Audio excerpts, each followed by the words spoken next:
जय श्री राम। तो यहाँ पे मेरा हो क्या रहा है, ये मानसून तो स्टार्ट हो गया है मेरे यहाँ, तो इसलिए करंट का थोड़ा प्रॉब्लम चल रहा है। तो किसी दिन रहता है, किसी दिन नहीं रहता। जिस दिन नहीं रह पाता तो उस दिन वीडियो अपलोड नहीं हो पा रहा है। ठीक है, ये थोड़ा मैनेज आप करो। ये अगर मतलब करंट रहा आगे, हालात ये बेहतर हुए तो रोज़ फिर जैसे पहले होता था रोज़ वीडियो अपलोड होता था वैसा ही होगा। ठीक है, तो हम कहानी सुन रहे थे मोहम्मद साहब की। चलिए आगे सुनते हैं।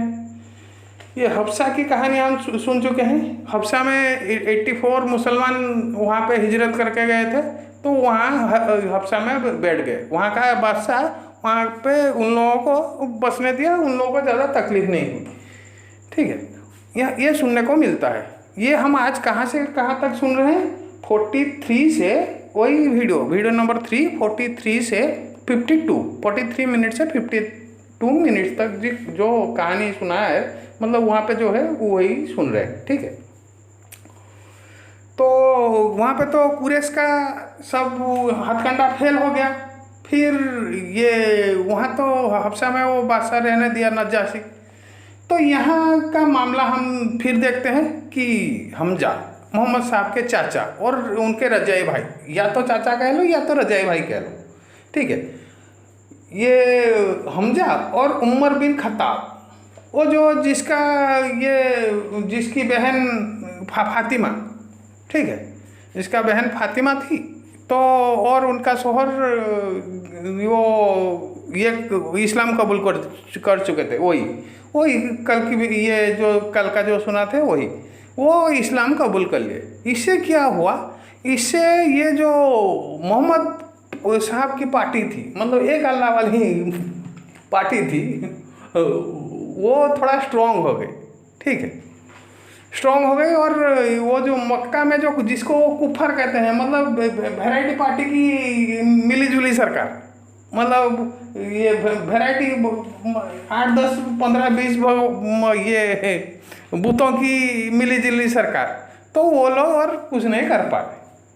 ठीक है, अभी मामला 40-60 का है, फिर भी कुरैश मतलब दबदबे में है।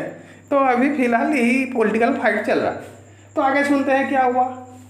आगे ये होता है, तो ये ऐसा फिर मोहम्मद साहब वही तबलीग करने लगे, बहुत मुसलमान होने लगे। तो इससे हुआ क्या, कुरैश वाले क्या करें, कुरैश वाले अगली दांव चलते हैं। और दांव क्या है? इन लोगों को बॉयकॉट कर देते हैं। ठीक है, किनको? बनी हाशिम और बनी अब्दुल मुत्तलिब, मतलब बनी हाशिम और बनी जिसके मतलब बेटा है मोहम्मद साहब। तो ये दोनों खानदान को मतलब बॉयकॉट कर दिया। उन लोगों को कहा तुम लोग यहाँ से निकल जाओ। ना इन लोगों के घर में कोई बेटी भी आएगा, ना इनके घर से कोई बेटी आएगा। मतलब पूरा दाना पानी बंद, दाना पानी रिश्तेदारी सब बंद। ठीक है, तो वो लोग क्या किए, वो मक्का की मतलब मक्का छोड़ दिए। उससे 2-3 किलोमीटर दूर एक घाटी थी, उस घाटी में जाके वो लोग बस गए। ठीक है, तो वहाँ पे इतना एक तो कोई मतलब खाना भी नहीं मिल रहा था, पानी भी नहीं मिल रहा था। वहाँ पे ज़िंदगी इन लोगों की बहुत दुबार हो गई। तो यहाँ पे ये वो पत्ते मतलब भूख में बच्चे बिलबिलाने लगे। वो लोग पत्ते खाने पे मजबूर हो गए, मतलब ये खाना तो कोई दे नहीं रहा था। बाकी जो तिजारत मतलब जो ये आ रहे थे वहाँ से बिजनेस करने के लिए, उनको ये लोग कुरैश वाले कहते थे आप इतना दाम बढ़ा दो कि वो लोग खरीद ही नहीं पाए, सामान खरीद ही नहीं पाए। तो वहाँ पे उन लोगों को खाना भी नहीं मिल रहा था, पानी भी नहीं मिल रहा था। ठीक है, ये हो गया हालात इनकी ऐसी, मतलब पूरा बर्फ ये हो गई। फिर एक बार यहाँ पे ये वाक़या सुनने को आता है, बगेज बिन अमर बिन हाशिम। ठीक है, ये साहब क्या हुआ, ये साहब इनको इतना भूख लगा कि अंधेरे में उनके पैर में कुछ आके गिरा, तो उसको वो निगल गए। आज तक उनको मालूम नहीं है वो क्या निकले थे उस दिन। ठीक है, हालत भूख से मतलब लोगों की हालत ऐसी हो गई थी। ठीक है, फिर नहीं नहीं नहीं, सॉरी सॉरी सॉरी, यहाँ पे थोड़ा गलती कर दिया मैंने। तो ये जो उनको बॉयकॉट करने के लिए ये बगैज बिन अमर, तो ये क्या किए, ये बिल लेके आए। ठीक है, वहाँ पे जो पार्लियामेंट था, वो पार्लियामेंट में बिल पास होगा बॉयकॉट की बिल, तो ये लेके आए थे। तो इसको सपोर्ट कौन किया, किनाना की सपोर्ट में ये मतलब ये बिल पास हो गया। ठीक है, अभी इनका बॉयकॉट चालू हो गया। चालू होने के बाद ये सब को फिर वहाँ पे सुनने को मिलता है ये, फिर ये जो मोहम्मद साहब उनको बदुआ दे दिए किसको, ये बगेज को। बगेज को जब बदुआ देते उनका हाथ पैरालिसिस हो गया। ये मौजा यहीं पे देखने को मिलता है। अच्छा चलो, बदुआ देने से मेरी ये यहाँ पे मैं हंस इसीलिए रहा हूँ। मेरी जो ये दादी थी, नानी नहीं दादी थी, वो हमेशा यही कहती थी कि अगर गर्म पानी किसी के घर के ऊपर आप डालोगे तो घर थोड़ी जल जाएगा। गर्म पानी किसी के मतलब घर के ऊपर आप फेंक दिए तो घर थोड़ी थोड़ी जल जाएगा। आप समझ गए? चलिए आगे चलते हैं। तो यहाँ पे क्या हुआ, अबू बकश करके एक शख्स था, ये मुसलमान थे, तो वो वही निकल गए। वो उसके पैरों में क्या ये गिरा था, वो निकल गए, आज तक उनको मालूम नहीं पड़ा। ठीक है, फिर एक वाकया और सुनने को मिलता है, हकीम बिन हिसाम, ये कौन थे, इनके फूफी थी ये खदीजा, मोहम्मद साहब की बीवी, पहली बीवी। तो ये साहब एक दिन उन लोगों के पास खाना पहुंचा रहे थे चुप चुप के। ठीक है, चुप चुप के, क्योंकि बॉयकॉट था, अगर सामने से पहुंचाएगा तो और लोग इनके ऊपर चढ़ाई कर देंगे, इसलिए लुक छुप के वो खाना पहुंचा रहे थे। तो अबू लहब सामने आ गया। ठीक है, अबू लहब सामने आ गया और बोला, ये तुम ये जो कर रहे हो, ये मैं लोगों के सामने ये कर दूंगा, तुम्हें लोगों के सामने बदनाम कर दूंगा कि तुम ऐसे मतलब ये कर रहे हो, उन लोगों को पीछे से सपोर्ट कर रहे हो। ठीक है, यहीं पे क्या हुआ, अबुल बुख्तली करके एक शख्स आया। ठीक है, वो उसने उसका सपोर्ट कर दिया, किसका, ये हाकिम का, जो खाना भेज रहा था, खाना लेके जा रहा था, उसका सपोर्ट कर दिया। वो बोला कि इंसानियत का मतलब वो भूख से तड़प के मर रहे हैं, तो अगर कोई भेज भी दिया है रिश्तेदार समझ के, तो इससे इतना भी छोटा मत बनो कि मतलब इंसानियत शर्मसार हो जाए, ले जाने दे, क्या फ़र्क पड़ता है। तो ये जो इनह्यूमन ट्रीटमेंट हो रहा था, इसे देख के मक्का में कुछ लोग जो मोहम्मद साहब के लिए थोड़े सॉफ्ट कॉर्नर रखते थे, जिसमें हिशाम बिन अमर, ये कोशिश करने लगे कि ये जो भी बॉयकॉट है इसको विड्रॉ कर लेते हैं। ठीक है, विड्रॉ कर लेते हैं, ये 2-3 साल हो गए, 3 साल हो गए, तो ये बहुत तकलीफ में है, तो इनको विड्रॉ कर लेते हैं।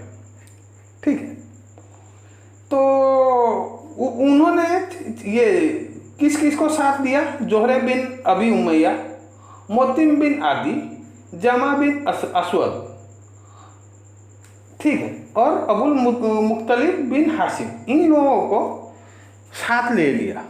साथ दे के ये फिर बिल पास करने के लिए रेडी हो गए। ठीक है, तो बिल पास करने के लिए गए, ये सुबह आके खाना काबा उसको बोल रहे हैं, जो भी है काबा मंदिर में कहता हूँ, काबा मंदिर में जमा हो गए सुबह, और ये बिल दे दे कि हम विड्रॉ करते हैं। ये तो जो ये 3 साल हो गया, काफ़ी अर्सा हो गया, इसे मतलब इंसानियत को शर्मसार करने वाले वो ये हरकत हमें लगता है, तो एंटी ह्यूमन लगता है, इसको हम विड्रॉ कर लेते हैं। तो इससे अबू लहब वो ये निकल के इनकी मतलब मुखालिफत करने लगा, मतलब इनके विरोध में खड़ा हो गया। ठीक है, नहीं ऐसे कैसे ये कर लेते हैं, वो आके यहाँ पे हमें हमारे माबूदों को गालियाँ देगा, ये होगा वो, मतलब वो जो मोहम्मद साहब जो कर रहे थे वो वही बोला। फिर जैसे भी वो बिल ये वो बॉयकॉट विड्रॉ हो गया, ठीक है। अबू लहब कहने लगा ये तो पहले से मामला तयशुदा लगता है, ये एकाएक नहीं हो गया। अबू लहब समझ गया, ठीक है। फिर क्या हुआ, फिर मोहम्मद साहब अपना वही एक अल्लाह वाला फॉर्मूला लेके वो अपने अपने काम में लगे रहे। तो इससे परेशान हो गए 25 सरदार अब्दुल तालिब के पास जाते हैं, मोहम्मद साहब के चाचा। उनके पास जाके बोलते हैं, कौन कौन ये 25 सरदार में थे? अबू जहल था, अबू सुफियान था, उमैया था, उतबा था, सेबा था और इनके साथी, टोटल 25 गए। किसके पास? अबू तालिब के पास। अबू तालिब के पास गए, जाने के बाद उनको कहे देखो मोहम्मद साहब जो कर रहे हैं उसे हमें कोई प्रॉब्लम नहीं, वो उसको जो जिसको माबूद, जैसे मेरे को अगर अभी भी कोई पूछेगा कि भाई मैं जो कर रहा हूँ मेरे हाल पे मेरे को छोड़ दे, ठीक, तेरे को तो जो करना है तू अपने हिसाब से कर, मेरे को तेरे से कोई प्रॉब्लम नहीं। एक हिंदू यही सोचेगा। तू लेकिन मेरे ऊपर आके ये तेरा वाला जो भी आइडिया है या ये है मेरे ऊपर ज़बरदस्ती मत लगा, मैं यही करूँगा। उन लोगों ने भी वही किया कि देखिए अबू तालिब साहब आप अपने भतीजे को कहिए, उसको वो जिसकी इबादत करना है, जैसे इबादत करना है वो करे, हमारे मामले में टांग ना अड़ाए और हम भी उसके मामले में टांग नहीं अड़ाएंगे।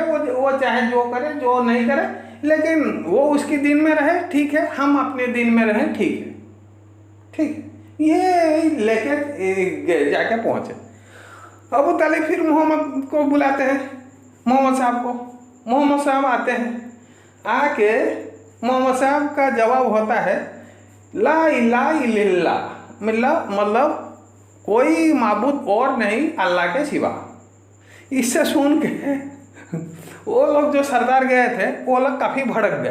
भड़क जाने के बाद वो लोग चले गए, ठीक है। ये फिर हमें आगे क्या सुनने को मिलता है, ये जो 3 साल वो पत्ते खा के रहे, फिर ऊँट की चमड़ी, उसको मतलब जहाँ जो कुछ भी मिल गया कूड़ा कचरा वो उसको खा के जिंदा रहे थे, ठीक है। ये इसका भी जिक्र है, मतलब मरा हुआ ऊँट की चमड़ा उसको ये जला के पानी ये पीस के पानी में घोल के पी के भी लोग जिंदगी गुजार रहे थे, इतनी हालत ख़राब थी, ठीक है। तो ये जो माल नरिशमेंट हुआ ये 3 साल में, तो वो उनकी जो भी मुसलमान थे वो पूरा एकदम सुखड़ू बन गए, समझ रहे, पूरा कांटे बन गए। जो खाने के लिए अगर कुछ नहीं मिलेगा तो आदमी वही बन जाएगा ना। तो इससे क्या हुआ कि अबू तालिब उसका तबीयत खराब हो गया, उन जनाब की तबीयत खराब हो गया, ठीक है। फिर जब अबू तालिब की तबीयत खराब हो गया तो वो था तो मुशरिक ही, तो उसके पास अबू लहब और उसका एक साथी, वो दोनों जाके पहुंचते हैं। तो मोहम्मद साहब के आके वहीं पे पहुंचते हैं, ठीक है। फिर मोहम्मद साहब उनको कहते हैं आप एक काम करो, कलमा पढ़ लो, कलमा पढ़ लो। तो ये मतलब डेथ बेड पे जब अबू तालिब थे, मोहम्मद साहब आके पहुंचते हैं, वो लोग वो देखते हैं कि अबू लहब पहले थे। तो वो मोहम्मद साहब कहते हैं अबू तालिब को आप ये पढ़ लो। फिर अबू लहब वहीं पे क्या कहता है, आप अपने बाप दादाओं के दीन छोड़ के मोहम्मद साहब की बातों पे जाओगे? तो अबू तालिब ये कहते हैं नहीं, मैं मरूंगा, मैं अपनी बाप दादा के दीन पे ही मरता हूँ, ठीक है। इसे सुन के मोहम्मद साहब क्या कहते हैं, ठीक है, मैं अल्लाह से आपके लिए दुआ करूँगा, ठीक है। फिर तब ये उतरता है, आयत उतरता है, ऐसा हमें सुनने को मिलता है कि ये नबी, ये तुम्हें शोभा नहीं देता, तुम किसी काफिर के लिए, ये मुशरिक के लिए हमारे पास दुआ करो, तुम्हें रास्ता हम दिखा चुके हैं। तो वही रास्ते पे तुम चलो। जो मुशरिक बनना चाहता है उसको उसकी हाल पे छोड़ दो। इसका मतलब कोई भी मोमिन मुशरिक के लिए, मतलब औरों के लिए ये दुआ वगैरह अल्लाह से करना अल्लाह को पसंद नहीं, ठीक है, ये आता है। फिर ये अबू तालिब उनका देहांत हो गया, मतलब वो फौत हो गए, मर गए। यहाँ तक कहानी आज हम सुन चुके हैं, फिर कल आगे सुनेंगे। जय श्री राम।